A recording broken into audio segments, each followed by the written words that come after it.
Okay, so a very good afternoon to everybody and welcome to this Levitate webinar. My name is Andrew Morris and I'm joined by several of the colleagues from the Levitate project who will introduce themselves as we progress through the session.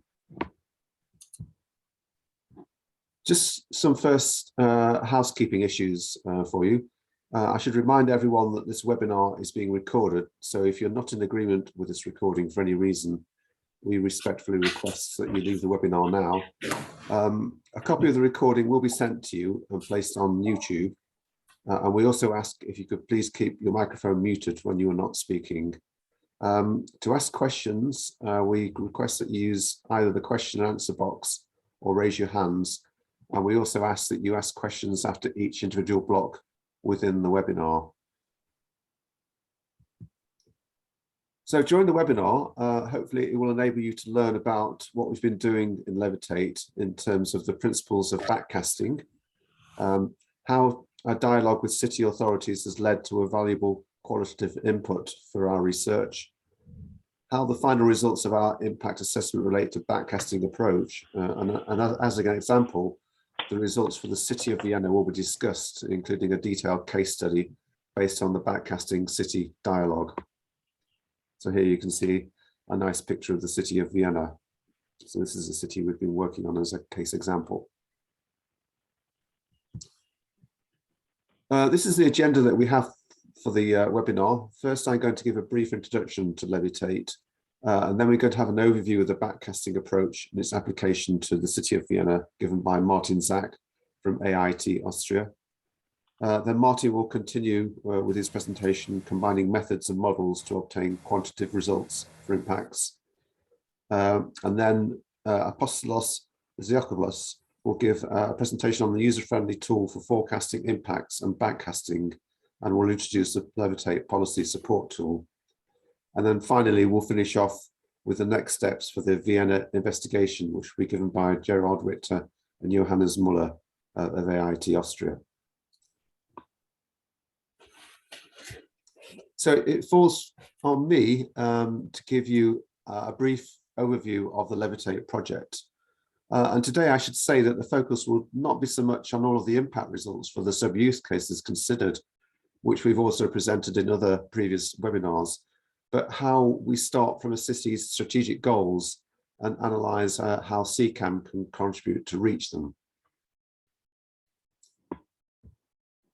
First of all, Levitate stands for Societal Level Impacts of Connected and Automated Vehicles. And overall, the intention of the project is it will build tools to help European cities, regions, and national governments prepare for a future with increasing levels of automated vehicles in passenger cars, urban transport services, and urban logistics.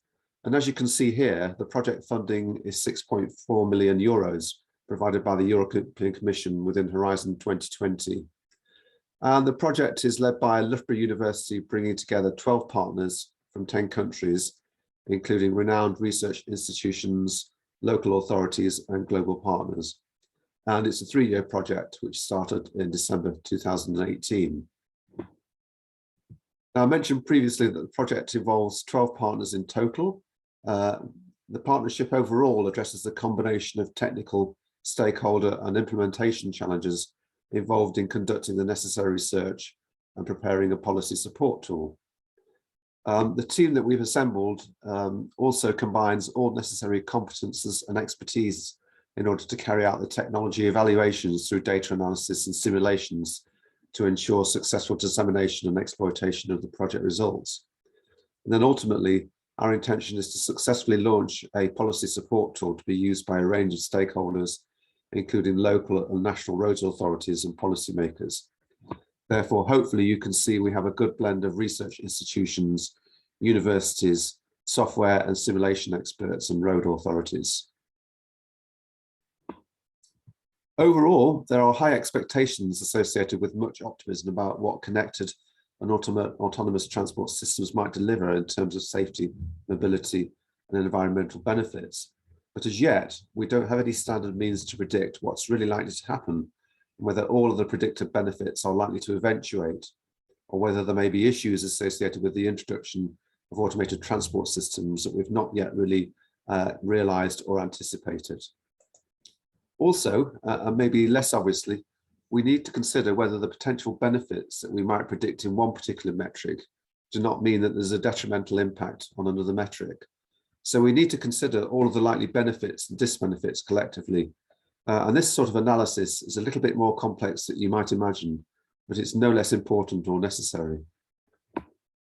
So the overall aim of Levitate can be described as building the tools that will help European cities and other cities for that matter, regions and national governments prepare for a future with what is predicted to be increasing levels of automation in passenger vehicles and other urban transport services and urban logistics. We'll eventually be able to develop an impact assessment framework, which will be available to policymakers so that they can manage the introduction of automated transport to maximum effect. And hopefully this will lead to or allow technology that can be harnessed in order to achieve societal objectives.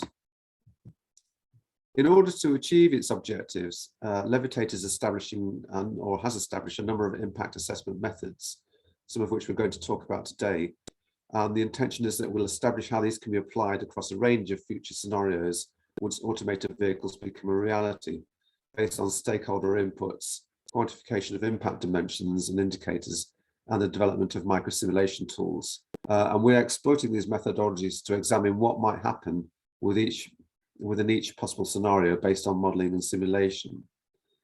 So, for example, we might want to consider how driverless cars will impact on parking provisions within inner-city areas, and what we might want to determine what the likely traffic flow into city centres might be if we provide, for example, dedicated lanes for driverless cars. So we've looked at a broad range of use cases and sub-use cases, and we intend to bring all these together within the policy support tool. And once the project finishes, the policy support tool will be available to city authorities and policymakers to assess the impact of particular scenarios, say, for example, congestion, based on changes that are likely to take place as automation becomes more prevalent. And this will allow policymakers to study how congestion in inner city areas might change on different roadways if the composition of the vehicle fleet changes as a result in the uptake of autonomous vehicles. Once we've completed the policy support tool, which we'll very shortly have available, it's going to be available for general usage, and we will engage in more of a focused dissemination activity to inform stakeholders of the availability of the tool. Before I hand over to my colleague Martin Mack, who will give an overview of the backcasting approach and its application to the city of Vienna, I just wanted to remind any participants who might be interested in attending our Levitate final conference, which will be held in Brussels on the 25th of May between 10 AM and 1600 PM. The venue has yet to be decided, but we'll be making an announcement of that very shortly. Please do keep an eye on the website for details of the final dissemination event. Perhaps now I can hand over to Martin. Yeah, thanks, Andrew. I will jump in immediately. Just let me find my slides.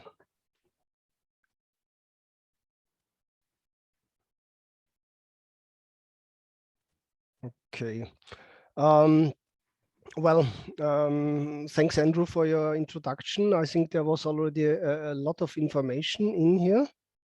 Let me just switch to the presentation mode. Can everyone see my screen? Okay. So, oops, sorry. I have selected the wrong slide deck. Just give me one more second.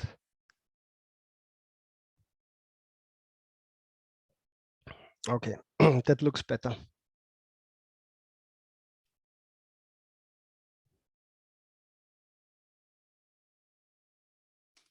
Okay, so once again, a slide with the outline, what you can expect today in this webinar.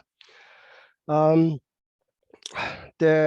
will first show you this backcasting approach, which was somehow a framework that was developed in the project, somehow complementary to all the other methods which were necessary to develop the systematic impact assessment framework. And I will show you one example how we applied it in a qualitative way in a so-called backcasting city dialogue with the city of Vienna. Then I will briefly outline the impact assessment framework itself and how we combined the various methods to obtain then quantitative results for impact assessment. So of course, this was somehow the core part of the project where most of the effort went into this. And there have been some previous webinars for, I think, the 3 main use cases, which already presented these results in some more detail than we can do it today.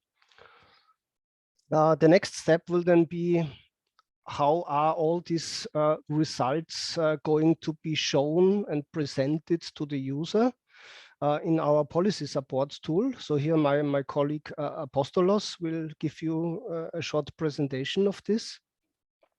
And finally, a little bit beyond this policy support tool, also what we can, based on our models and methods, do some more detailed investigations in several case studies, where we show you 2 examples here, again from the city of Vienna. So jumping now into this first block, I really would give you here a very high-level overview about the basic concepts of this backcasting approach, which means basically starting from the goals and a little bit reversing that direction of how we are looking at dependencies. So after showing you this big picture and some more details on our work, I will just give you as an example results the backcasting city dialogue for Vienna.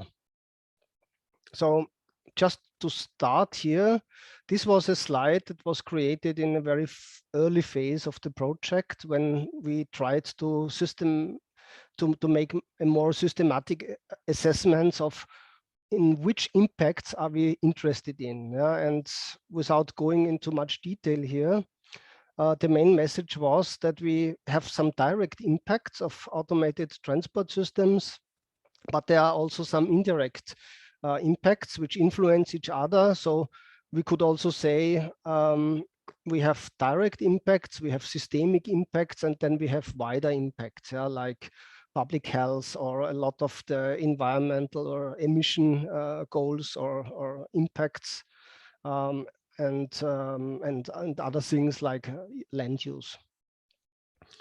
So that's more the impact-driven analysis, which we did early in the project.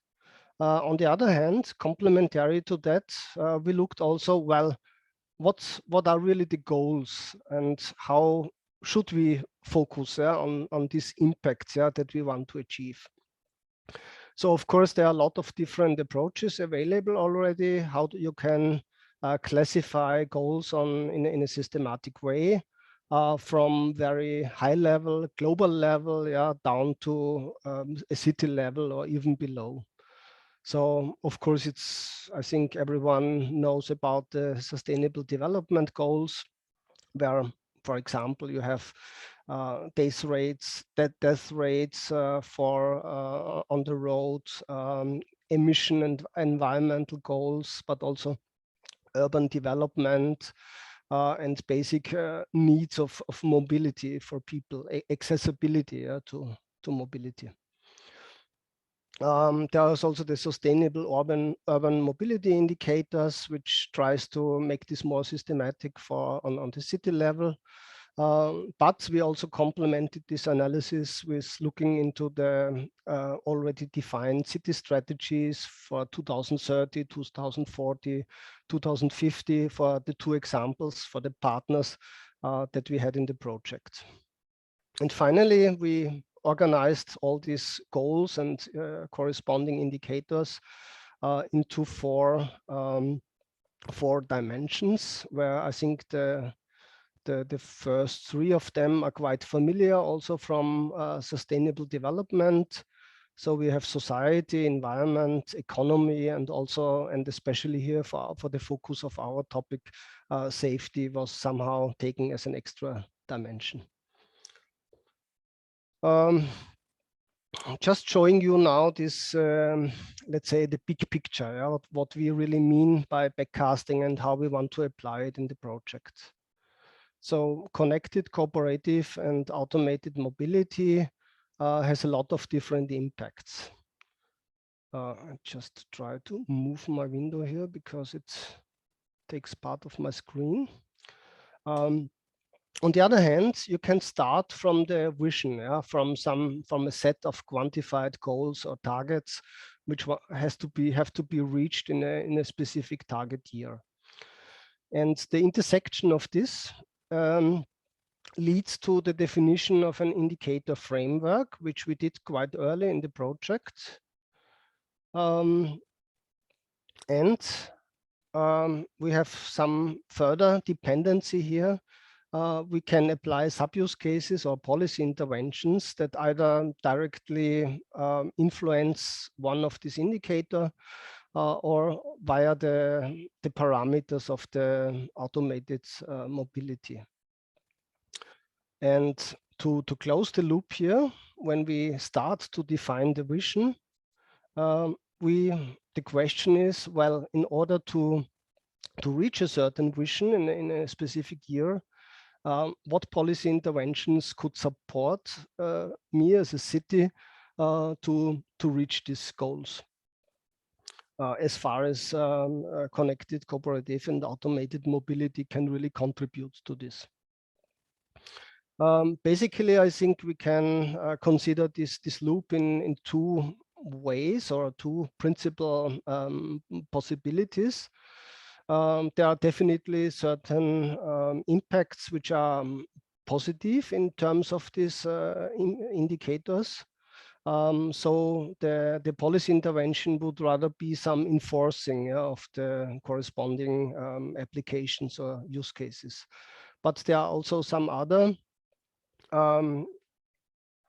impacts, which might be negative, like more private vehicles driving around, more space needed on the streets, even something like more emissions or whatever. And here, policy interventions would be needed to somehow mitigate these issues. So that's the big picture. And just what I wanted to show here on this slide is that in a systematic way from these policy goals, we have derived the various impact parameters and quantified them, which you also have available in the policy support tool and where we have calculated our impacts. I do not want to go into too much detail here, just to mention that we did a more detailed data analysis in this parameter space, in this space of indicators based on a lot of open governance data on the city level or country level or region level. And you can investigate correlations, which sometimes are positive. Some goals might also be conflicting. For example, some environmental goals and economic goals, which is not such a big surprise. But the one thing that I wanted to show here is also in this very high dimensional space of the target indicators, you can do some dimensional reduction and you end up with some graphical representation of, well, how would a region or a city develop over time, which you see here for the example of Vienna. Just note that this is, of course, a completely abstract space, but we have some kind of pathway here. And we also see if we try to visualize the strategic goals, the vision of the city, that you definitely need some change to arrive at this point. From these quite abstract concepts, I would now come to the results of the the city dialogue that we have carried out for with the city of Vienna, with our city partners. The important thing to note here is that, as I showed in the first picture, the backcasting approach works somehow backwards from the right to the left. So we have started in defining the top level goals and from that also the indicators. Yeah? So definitely we have a very ambitious goal of reducing CO2 caused by transport in general, which you see here. And from that, of course, you can also define some lower level goals, but you also have some other goals which are a little bit complementary to that and not really depending, for example, how to want to use organize your public space. So from that definition of goals and indicators, we have collected a huge set of possible influencing factors. Some of them are directly related to the topic of CCAM, like the AV penetration rate, which was used as maybe our, let's say, main parameter in characterizing the development of the system, but also some other influencing factors which are based on, I would say, general mobility aspects. And finally, you end up with some formulation of policy interventions, where I would rather say these are some areas of policy intervention where a lot of additional parameters were discussed. And at the end of this webinar, we will have the two presentations by Gerald and by Johannes, going into a little bit more detail on the sub-use cases of road use pricing and last mile shuttles, in answering some specific questions or aspects that have been discussed with the city of Vienna. Because obviously these are too specific that they can go into a general policy supports tool, where it is the idea to have only the really transferable results, which can be easily transferred from one city to another one. Okay, I think that was the first part. We are already a bit over time, I think. May I ask if there is some immediate question? Otherwise, I will just continue with my second part.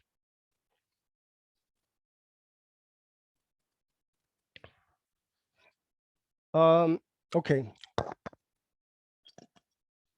So from these general ideas, yeah, of our backcasting approach, we go now a bit more in the, let's say, how we arrived at quantitative results.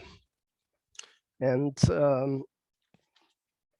this picture, which was not done by myself, but by some colleagues in another work package, shows quite nicely that we have used really a big variety of methods to assess these impacts. So if you remember this first slide, which I have shown you with the direct and wider impacts, then for example, a micro simulation would be perfect, yeah, for calculating quite direct impacts in reduced travel time or congestion, but it would not be able to model the model split or some other more higher level impacts. So just to name this here, we have a lot of results coming from the traffic micro simulation. We also have the agent-based simulation based on the MATSIM framework, which will be discussed in some more detail in the case study presentations. We have, and that was more or less my responsibility, some complementary system dynamics approach, which tries to model also the interrelations between several domains. And we tried to get some outputs here for some impacts, which were almost not possible to handle with other methods. Even on a higher level, we had some Delphi panel here, and then we have some spatial methods for safety assessment, and especially for the logistics, we had operations research, and in addition also the driving simulator. So just to complete this picture now, to show you that somehow in our impact assessment framework, we have something like 3 different dimensions. We have all the impacts that we want to calculate. We have a lot of methods. And then we have defined also never the not at last by the by this backcasting city dialogues, we have arrived at a detailed list of sub-use cases, which can be classified in the passenger cars related sub-use cases, urban transport systems, and freight transport and logistics. And well, now the question is, we have the methods, we have the impacts, and we have the sub-use cases. So you can hear quite some nice lookup, and I just copied a part of that because it's quite lengthy. Which methods have been used now for which impact and sub-use case? And just to show you one example here, for the model split of travel using public transport systems. So you also see that depending on the sub-use cases, the results are coming also from different methods. And one of the reasons, or one thing that we tried to exploit here is that you can also, if you calculate the same input by different methods, you can, you can also use the outcome in order to do some cross calibration between the methods and really fine tune the models. And having the model split is such an example. And I think Gerald will show you some more details on the mesoscopic model, but just to summarize here briefly, we had some very common characteristics here between the system dynamics model and the mesoscopic agent-based simulation, where you are segmenting a city like Vienna into 4 zones. We have a very detailed population model, which is of course based on the available data. We have also all the travel details from surveys. And we have an existing model split for the baseline. And when there's some overlap, for example, in the road use pricing sub-use case, we could therefore compare the results here and try to tune our parameters so that we get consistent results. I'm almost coming to the end of my part. I just wanted to show you one example of a result, and this comes here from system dynamics, to give you maybe a feeling apart from what you will see in the policy support tool, how our results were handed over to the development of the policy support tool. So here on the x-axis, you have the AV market penetration rate. As I said before, this parameter was more or less taken as the main parameter that characterizes the dynamics of the system. So the fat line here somewhere in the middle is the baseline. This means it's the more or less the baseline where you're not applying any additional sub-use case. And I just want to highlight some examples here. There is, for example, the last mile shuttle sub-use case, which results in a significant increase of this model split for public transport. The On the other hand, if you would think of converting parking space into driving lanes, then it will have the opposite effect, which is also not a big surprise. And I think, yeah, road use pricing would also not have the same effect than the last mile shuttle, but it will also increase the public transport model split compared to the baseline. So as I said, this is just one example, and I'm now done with my part. If you have some specific questions to this part, you can go on now. Otherwise, I think my colleague Apostolos will now introduce you to the policy support tool.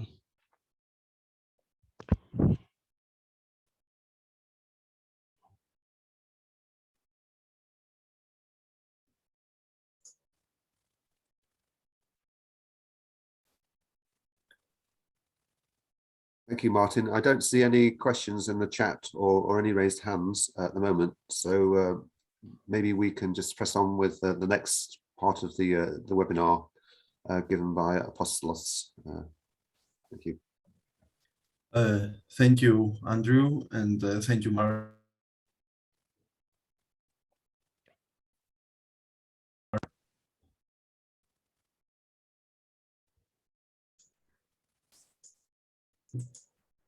Hello, can you hear me? We can hear you now, but not before. Hi, can you hear me now? Yes, we can hear you fine. Okay, great. Thank you very much, Martin, for the handover, and thank you, Andrew, for the overall introduction. I will share my screen as a whole because there will be some switching during these presentations. I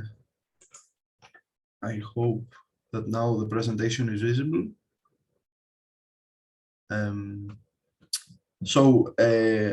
As a handover to the overall outline, we now move to this section of the webinar where it showcases the Levitate policy support tool. As we are in the process of building it, in order to consolidate all the results of the Levitate project, to provide an outlet for the scientific work that has been done for the impact assessment of CCAM, and to form a link between the scientific knowledge and the actual applications in the real world, and to be more anticipatory overall in the changes that will come by automation. So what is the Levitate Pst, essentially the Levitate policy support tool?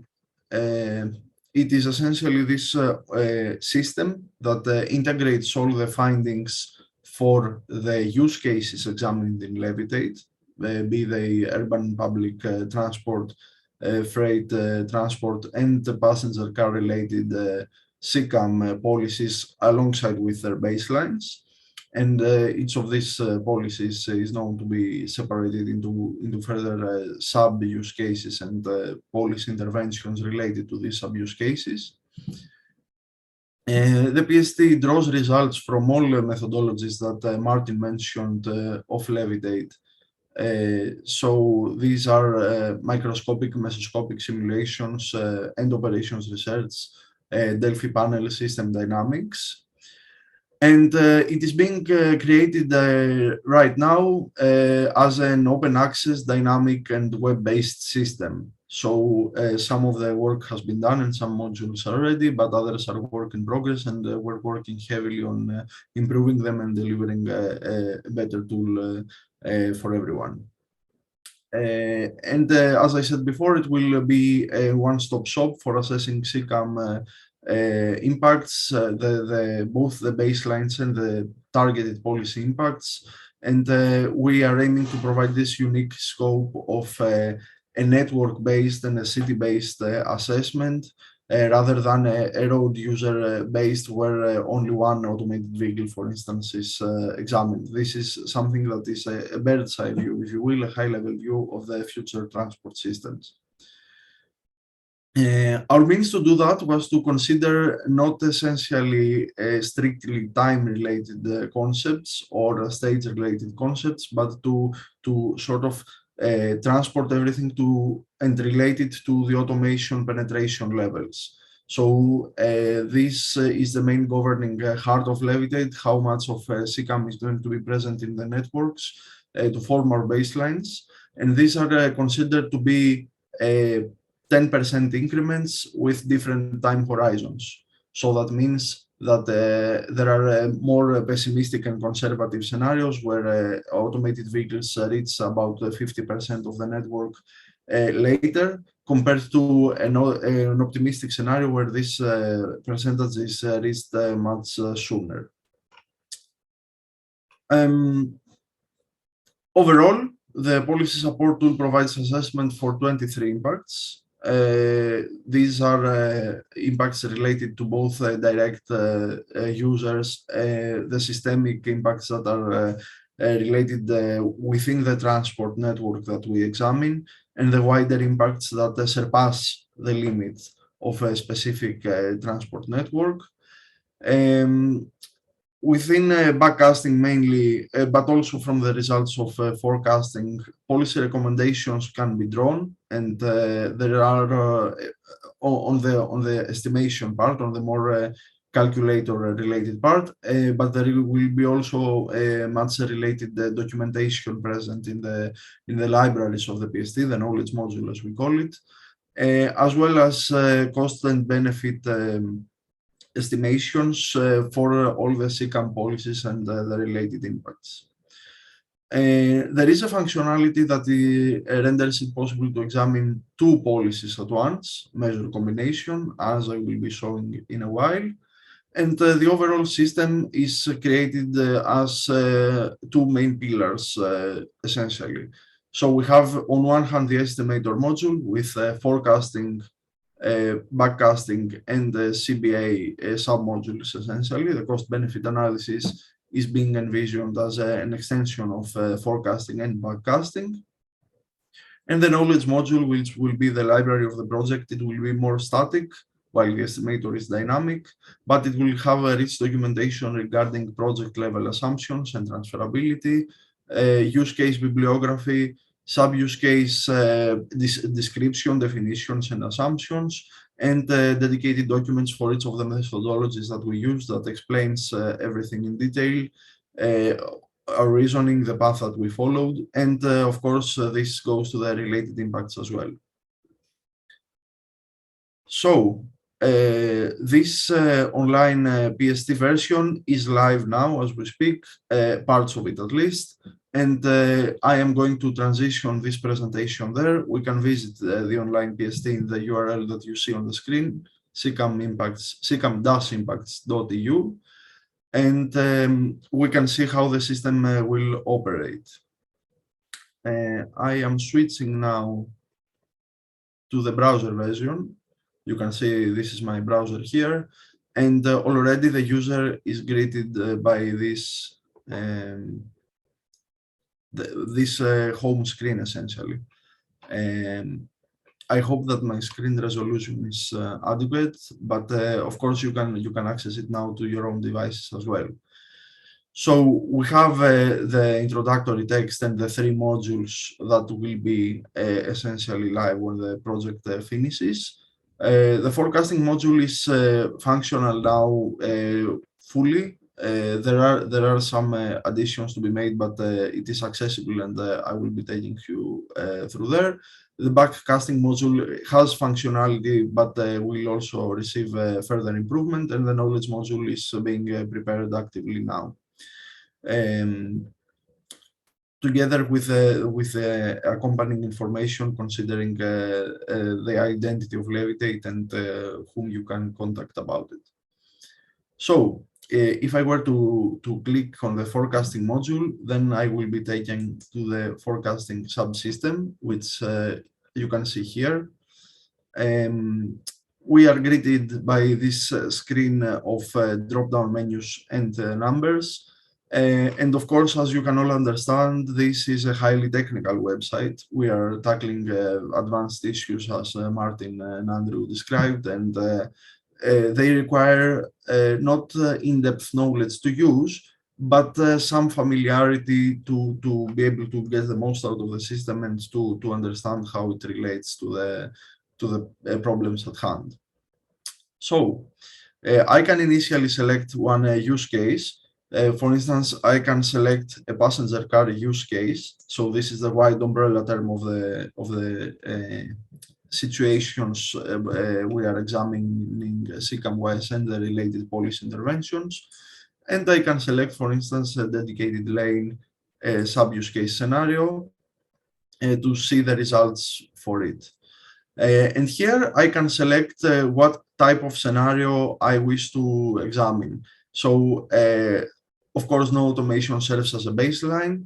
A pessimistic scenario is more conservative regarding the advent of the automated vehicles. Neutral and optimistic are progressively more fast. I can go to the parameter space here where there is a certain number of inputs that relate to the wider system. So GDP, annual GDP change, fuel costs, etc. These are all going to be described in length in the knowledge module, and they are going to be tooltips here examining what everything is. Already below there are some.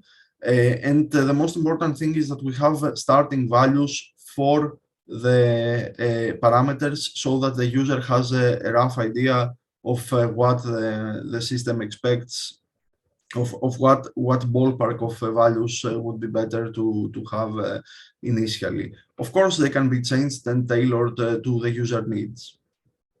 And this holds the same for impacts as well. Impacts are the 23 quantities that are output by the system, and I will be getting to the output very quickly. However, we need to have some starting values to have transferability in the city.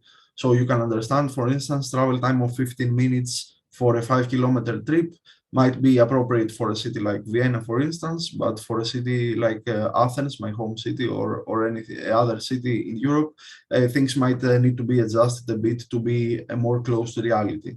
And again, these starting values are not mandatory, they are optional, and of course the user, if they do not feel confident, they can leave what the system has in order to get an initial glimpse of results.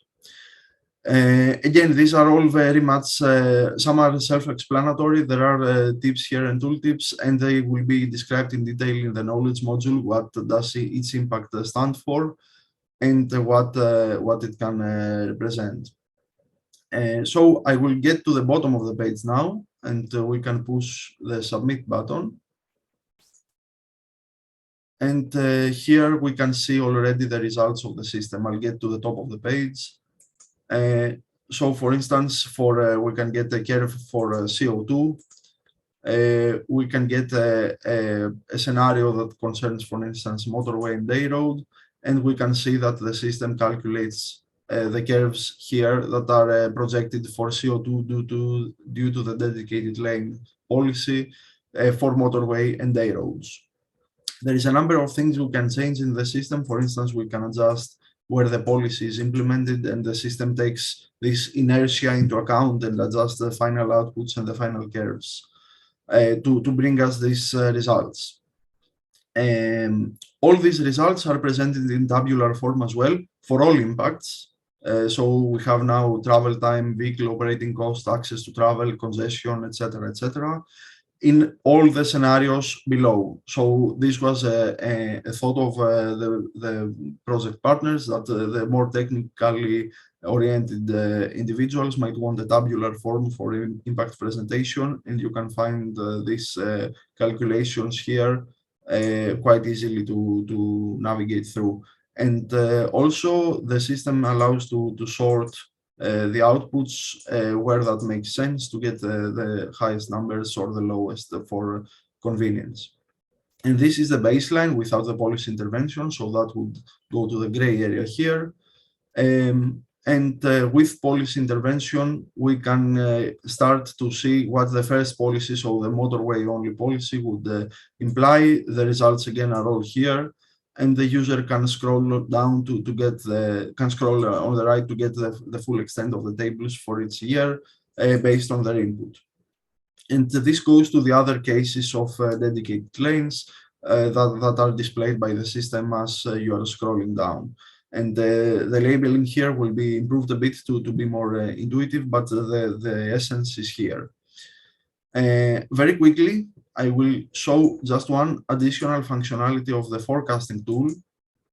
So if I were to make the same selection here for the first measure, I can also enable the combination, the second measure that I also talked about in the slides. So for instance, we can select a freight transport measure, an automated consolidation sub-use case to see the combined impact of both the dedicated lanes for passenger cars and freight consolidation, automated freight consolidation in our system.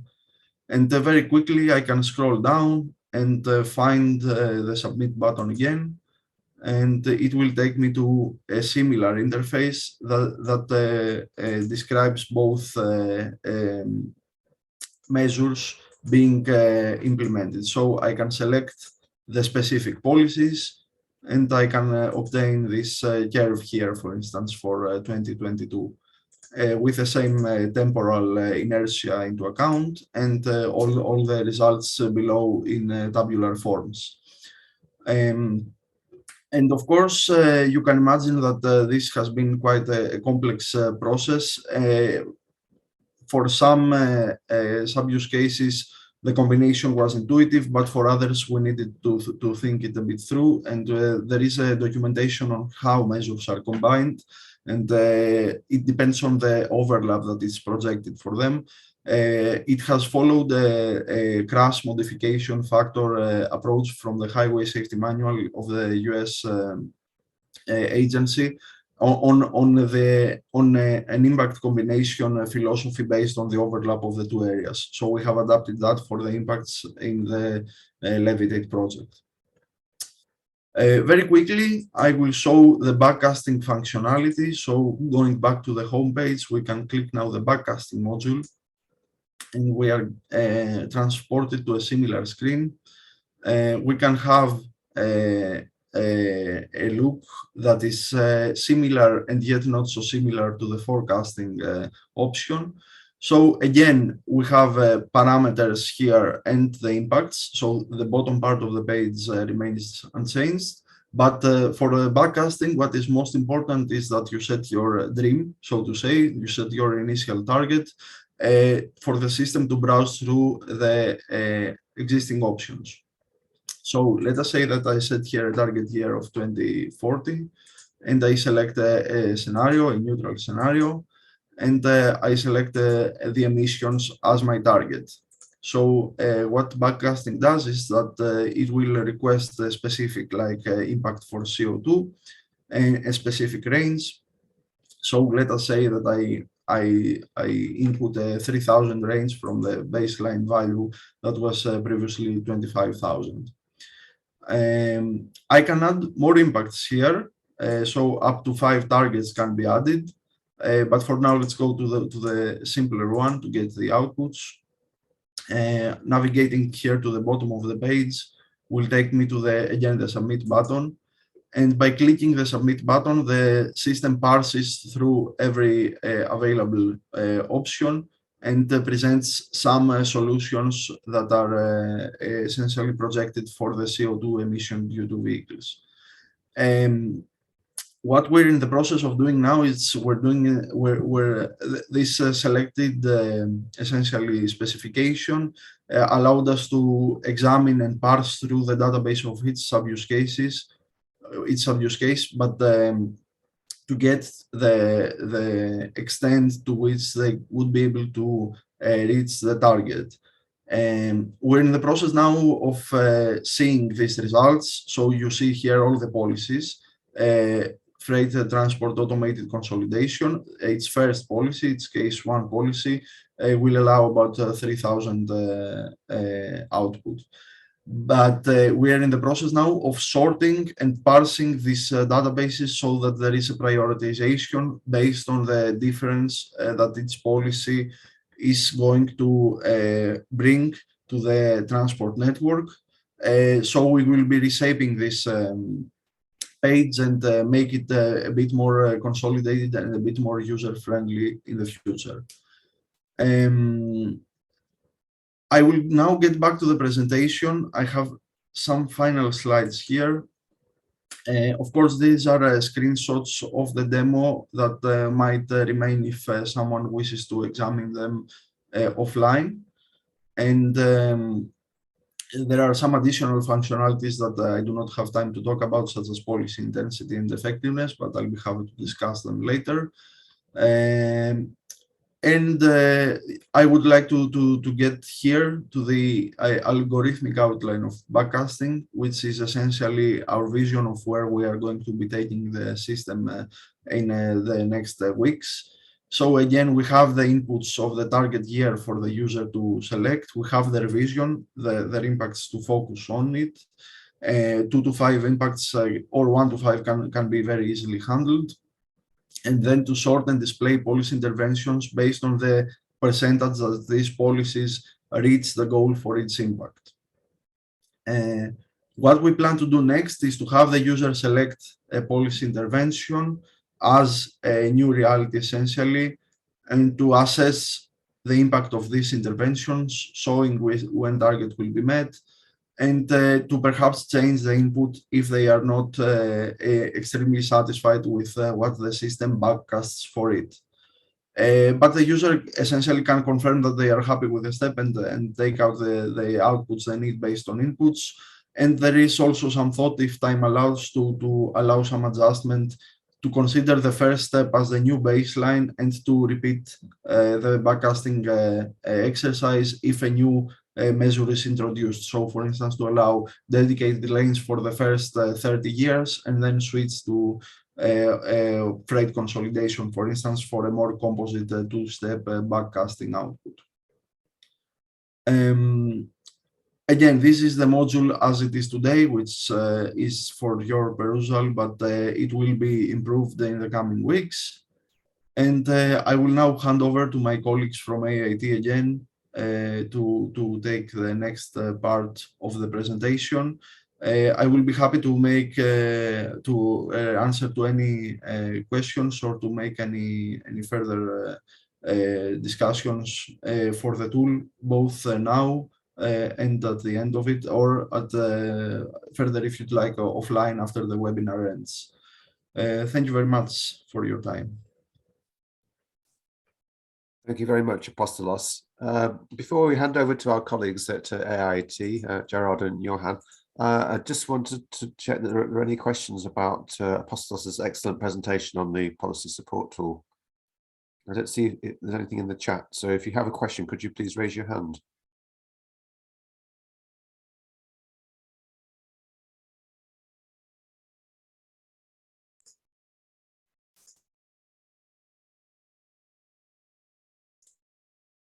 Okay, no further questions. So in that case, perhaps I should now hand over to Gerard and Johannes at AIT Austria to talk about the next steps for the Vienna investigation.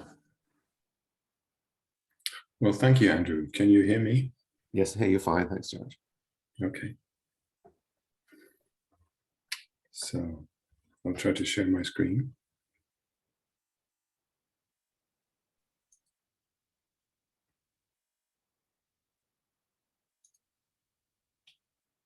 Do you see the screen? Yes. Great. Well, thank you for joining, everyone.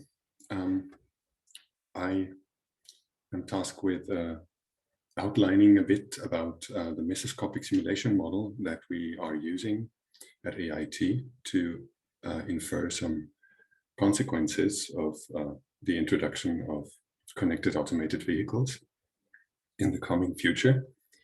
And also, I would like to give a bit of a detail and exemplary results on the case study that is ongoing regarding the introduction of road use pricing as a policy measure. And mesoscopic simulation can provide very specific and rather unique insights into the choices of people that do live in the area under investigation. And this is especially regarding the choice of transport mode and also with respect to their socio-demographics.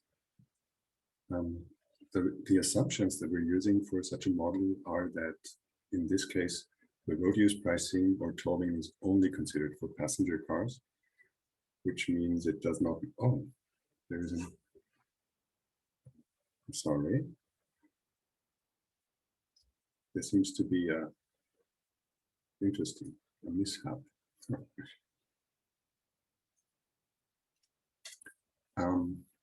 The assumptions that we're using is that road use pricing is only considered for passenger cars and that automated vehicles in general increase traffic throughput as they get more on the road, as they are more present on the road.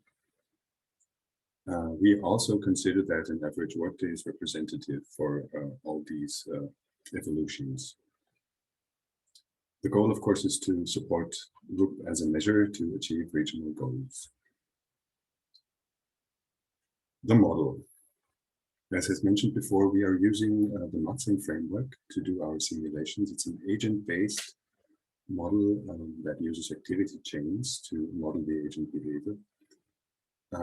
Underlying is a calibrated traffic model as well as a calibrated mode choice model of the agents involved.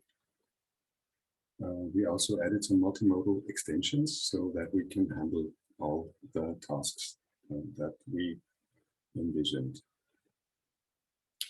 The model extent is about 60 kilometers around the center of Vienna in diameter. So the population about 18 years is about 2.85 million, and the mobile agents we are simulating are about 12.5% of this population for an average workday scenario, as mentioned before.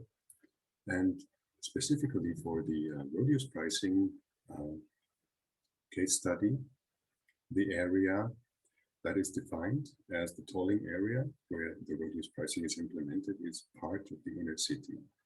The inner city is inside of the ring road. We defined it as being inside of the ring road. So you can see the extra-peripheral region here in gray.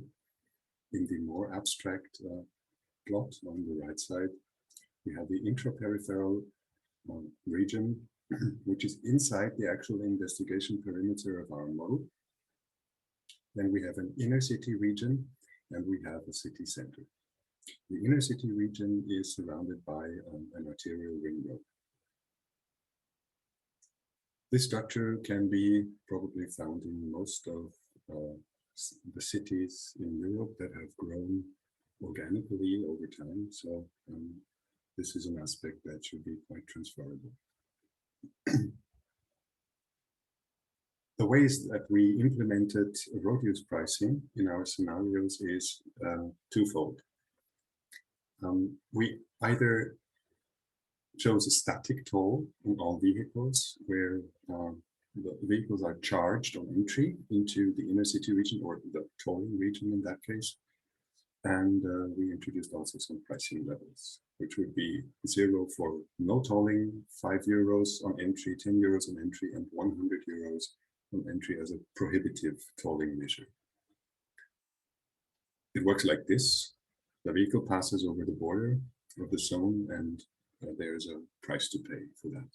The dynamic toll, which also applies to all vehicles, is defined by a charge per unit distance that is traveled within the inner city tolling region.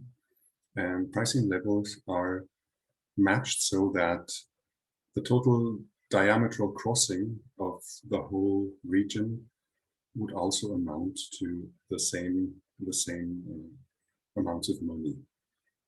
So we have 0, 5, 10, or 100 euros per 7 kilometers, so to say. And in principle, it would happen like this. The definition of the road use pricing zone or tolling zone was, as mentioned, as a part of the inner city zone. The inner city zone would be all this pinkish area, and as a part of that, we have the toll area. As a special region of interest, we looked at, for this presentation, we looked at the belts around the limits of the tolling area, and those belts reach outwards or inwards of the border of the tolling area by 250 meters. And what we wanted to see was what about the traffic that goes in and out of these belt areas. So, the effects of tolling. Here you see an icon of an automated vehicle, of a connected automated vehicle at the top. So these results only apply to the scenario where only connected automated vehicles are on the road, which is an extreme case far in the future. And we looked at the modal split of traffic into the belt that lies inside of the tolling zone. What you see is when we only have connected automated vehicles on the roads and no tolling is implemented, you see in the upper right, this is the very baseline of cases that we can define given that only connected automated vehicles are on the road. In the middle, to the left, you can see the modal splits, that is percentage shares by mode on the x-axis, when only connected automated vehicles are on the roads, but a prohibitive entry toll is being charged for every vehicle that wants to cross inside. You can see a significant difference of the automated vehicles. This is AV2, which means the advanced level of automated vehicles. AV1 would be the less advanced, but far in the future, we consider that only connected automated vehicles of advanced level will be on the road. And with this prohibitive toll, the modal share shrinks from 30% for those trips down to about 7%. When we implement an exemption for the residents that live inside the tolling zone, given that still there is a prohibitive tolling in charge, in effect, we can see that this level of decrease rebounds again from roughly 7% of AVs up to almost 18%. So we will have to investigate in detail if this part is only due to the residents or how much of that traffic is coming from outside of the region that more or less does not belong there. Nevertheless, if you look at the left, middle plot, you can see that these 5 or 7% of cars that still travel inside the tolling area can't really help it. So these will be mostly occupational trips. As a comparison, we can look at the case for only humans on the road, which would be the case mostly in most regions today on the road. So we can see, is the presentation still on? Because my screen switched. It's still on. Yeah. Okay, thank you. You can see again in the upper right the baseline scenario where no tolling has been implemented. When the prohibitive tolling on the left, in the middle, in that plot, is in effect, the car traffic reduces significantly from about 27% down to roughly 5%. And again, you have a rebound effect when you exclude the residents that still have access into the tolling area without paying anything. So it rebounds again by about 10 to 12% for the car traffic. What conclusions can be drawn from what I showed you? The CAVUs, given road use pricing implementations, behaves similarly to the case with no, as with no road use pricing implementation. The CAV use is more attractive in general than the car use, the passenger car use. The residential tolling exemption, as I mentioned, leads to a strong rebound of total car traffic reduction or AV traffic reduction. And it mostly goes on the cost of declining public transport, walking, and cycling.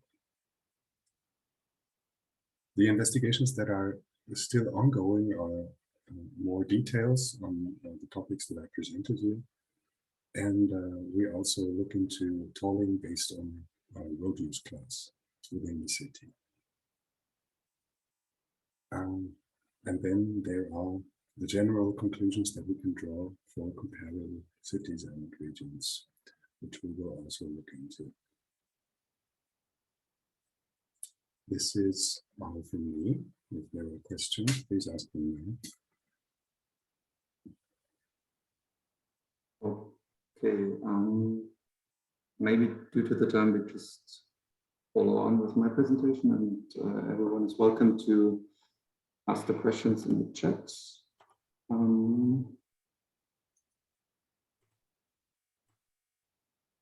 will continue.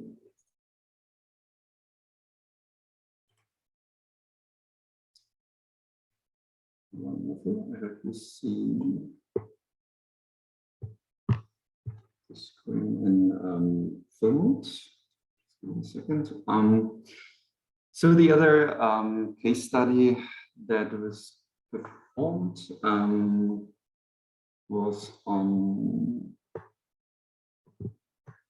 autonomous urban shuttle services, or short OSS, and we used them as last mile shuttles. For this case study, we also used the MATSIM simulation framework, so the mesoscopic framework, and we used kind of the same baselines, but instead of road use pricing, we introduced DRT shuttles. These are the demand responsive transport shuttles, as they're called in the MATSIM terminology. In the presentation, there's sometimes both terms, so OSS and DRT, so don't be confused, it means the same.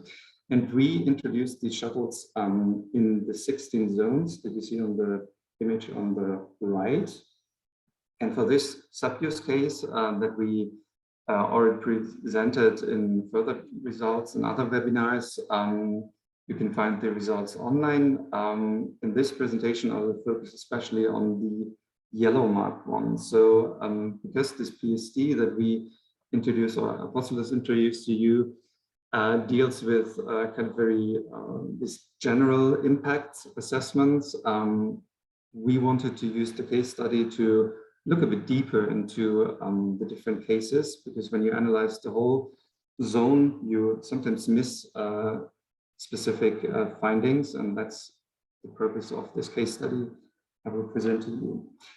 So when having this fleet size of automated urban shuttle services, we used two fleet sizes. One that is rather small. It depends on the number of facilities. These are the locations where an agent can perform one activity, which is 12 per 1,000, so a rather small one, and the other one kind of the double size, which I will use to present the results.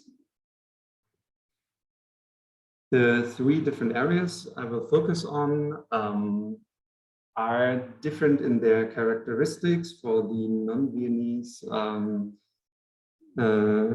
followers and viewers of this presentation, a short introduction to them. So we have Simmering as the first one on the top. It has a very good transport connection, connected to the subway, has basically in the peak hours every 3 minutes a train to the city center. It's not as densely populated as Wiering on the other side of the city. So comparison 4,000 to 8,000 people per square kilometers. Simmering is the youngest district in Vienna, so a lot of families are living there. Wiering, however, is rather older population. It's still good connected to public transport, but has, for example, no subway access. And then as a special case, we also looked at a real suburb of Vienna, close to Neuburg, which is not part of the city of Vienna, but a typical city that has kind of grown into the city. It's still a historic city, so not a result of urban sprawl, but it has for sure a complete different spirit. Is less dense with 360 people per square kilometers, has a good connection to public transport, but nonetheless no subway and so on. And for these 3 different cases, I will present the following results. I will focus on the impacts of model split. And then we will have a closer look into the purpose that was done with the DOT or the OSS shuttles and the age distribution. So to focus first on the model split, I will present for each of these 3 zones 2 slides. The first one presents the no automation rate. So when no AV vehicles or CCAM vehicles were implemented as private cars, and the introduction of a small fleet, meaning these 12 vehicles per 1,000 facilities. We see that there's roughly 10% model share in this zone. Be a bit careful with the y-axis. It sometimes changes, so it looks very similar, but then it changes. So here we see, for example, that there's a slight decrease in active modes, but also a decrease in car users. When we look into the purpose and the age, we also see something interesting. I will just focus here on the work trips and the age distribution for the young people, so those below 25. We see it in this scenario as well as in the scenario with full automation, that there's an underproportional share of work trips for these shuttle services. So if you compare, there's 70% of total trips for work trips, there's just 1.5 of these 14.1% in total done by this. So this is a lower share of work trips that is done by DOTs. On the other side, if we look to the younger population, we see that the share of young people using that new mode is higher than the average. Switching to a different zone, we see that there's again a kind of 10% mode share, model split of the new service. We see also when we introduce the maximum fleet that there's the model split increases slightly, and we see this a small difference to the simmering case. So where we had the less dense areas, that the share of work trips is roughly in average with the general share of trips. We still see the overproportional share of process trips by young people. Nonetheless, for the students and everyone above 20, we see already an underrepresentation. That might have to do that this area is very dense and still is for young people not that attractive to use the shuttle, but instead using public transport or the conventional public transport. Some more results from the suburb outside of the city of Vienna. There we see this strong share of DIT trips. When we focus on the trips in this zone, around 20%, which is very surprising. Also, when we compare it to the other zones that were already connected very well to public transport and within the city. We see also that in this case, the purpose of these trips is rather for work than, for example, for education.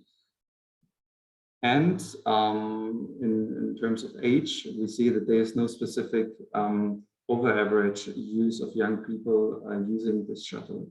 So meaning we see in this case that we go out of the city, there's a difference in the zone towards the other ones. And in summary, that means if you look to the model split, we have kind of the highest acceptance of these shuttle services in the suburban area outside the city. Looking to the purpose, especially to the work trips, there's a disproportionately high rate of work trips in the outside of the city. So within the city, the zones within the city center, it is not that often used for work trips. And in terms of the age of users, it is interesting to see that especially the young people are using the service. That might have to do with the car availability for sure, but also means for policymakers, it can be a good way of supporting the conventional public transport and see these automatic urban shuttle services as an addition to the public transport in general. Thank you so much. And I hand over to Andrew.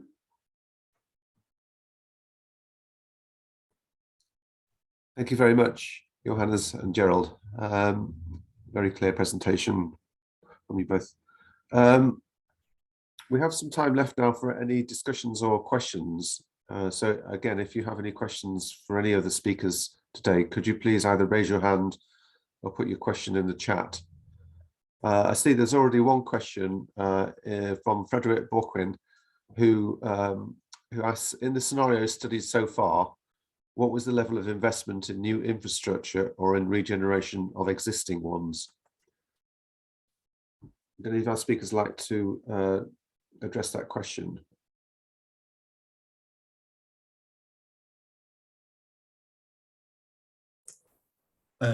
Yeah, I'll be happy to answer that unless Martin also would like to. Currently, we on a PST level of design, we are beset on of the curse of high dimensionality. So the sub-use cases and use cases examined in the PST refer to the changes in the network and in the wider profile of the areas, only regarding the specific sub-use case. Which is not heavily infrastructure oriented. So a dedicated lane or a city toll is a soft engineering measure which does not have immense infrastructure changes. And we have assumed that also there will not be extreme infrastructure change to accommodate connected and automated vehicles in the environment in the form of general traffic. So in that regard, we assume that the system will be as is and only affected by the use case interventions. It would be very interesting, of course, to add another dimension of outlying infrastructure change and investment, but for now, this is where we are within the Levitate project.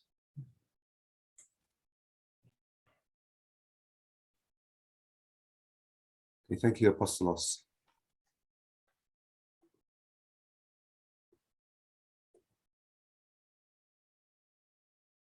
Any further questions?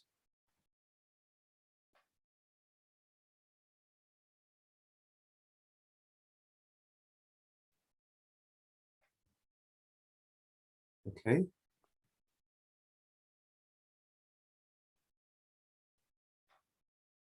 I don't see any, nothing in the chat. So maybe this is the point at which we should end the webinar.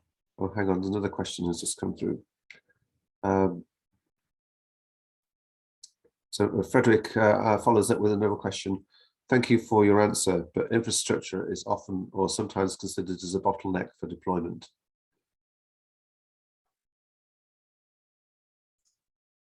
Yes, that is very true. But in the sense, I'd like to reverse this thought and say that the results that we might present today are more of an incentive to select which policies could be deployed either to facilitate change without the infrastructure employment or to encourage investments in other areas. Of course, I mean, definitely infrastructure is a critical factor. We cannot overlook that in terms of the wider transport process. But for the scope of Levitate, which was more CCAM oriented per se, I think that we could move on with the current approaches. I also see Martin has his hand, so perhaps he would like to... Maybe just a minor comment from my side. Of course, I agree with what you have said, Apostolos. And I think most of the interventions in Levitate or sub-use cases are not really too much related to infrastructure. On the other hand, if you consider, for example, public transport systems and especially the introduction of automated shuttles, then of course we have a huge investment there to consider. And I'm a little bit, I'm not so sure, yeah, because I was not really involved into the recent discussions, but how far do you think that our cost-benefit analysis would be able to address this, at least at a very high level?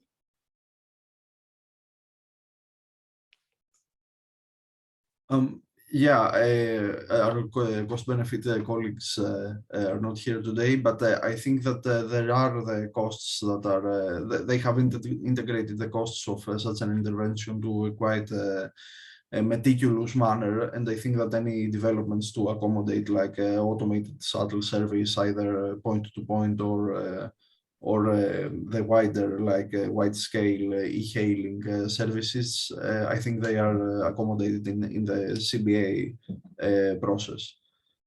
So in that regard, of course, this is taken into account. However, parallel decisions for investments by the city that might change the entire profile area will be better reflected in the system by changing the values of the parameters and the impacts accordingly to what the city anticipates after the intervention. Thank you very much for the questions. Yeah.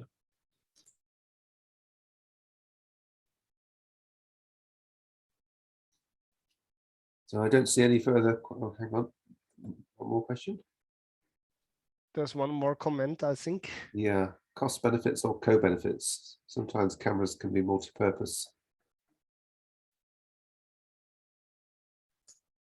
Yeah, this is a very, very interesting remark and an idea perhaps to further build on what Levitate has developed and is delivering, and perhaps in the future, like this extremely high space and multi-impact and multi-complex like environment can be used to project cost benefits further than the already assessed ones, and to create sort of a path based on the investment, regardless of CCAM, but also with CCAM involved, and to create this Levitate 2.0 approach, if you will, to take also this very important dimension into account. Yeah.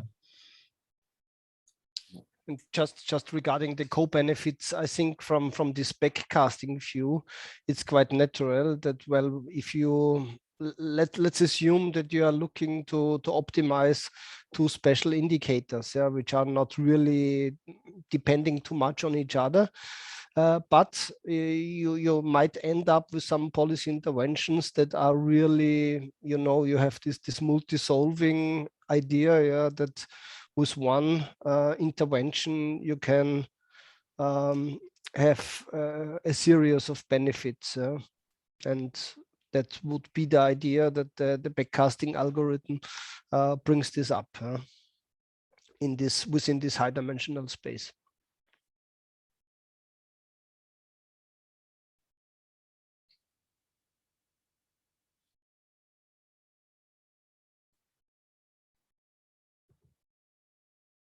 Okay, again, one last chance for any final questions.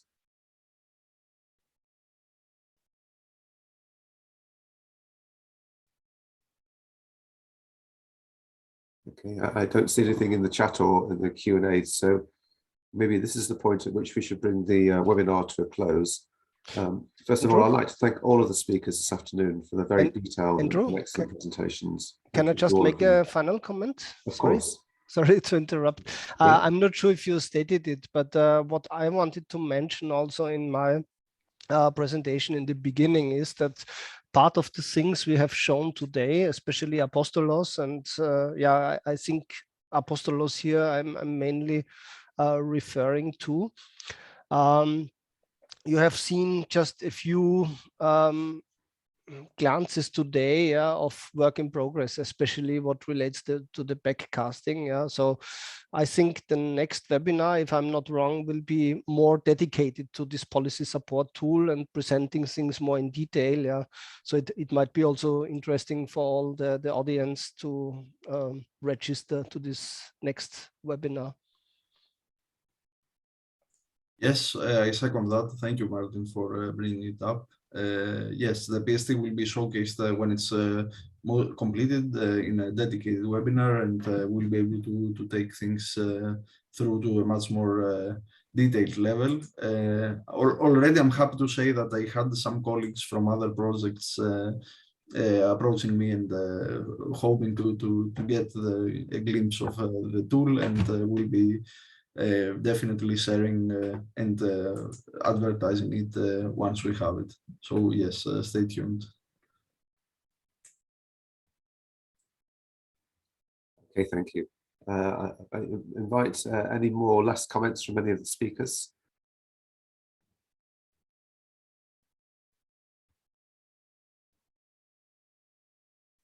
There is a question about where our participants can find a recording of the YouTube recording. The plan is, I think we will send out a link to all participants, so they will have a link to the recording that they'll be able to download for themselves. So that should be made available shortly after this particular webinar is finished.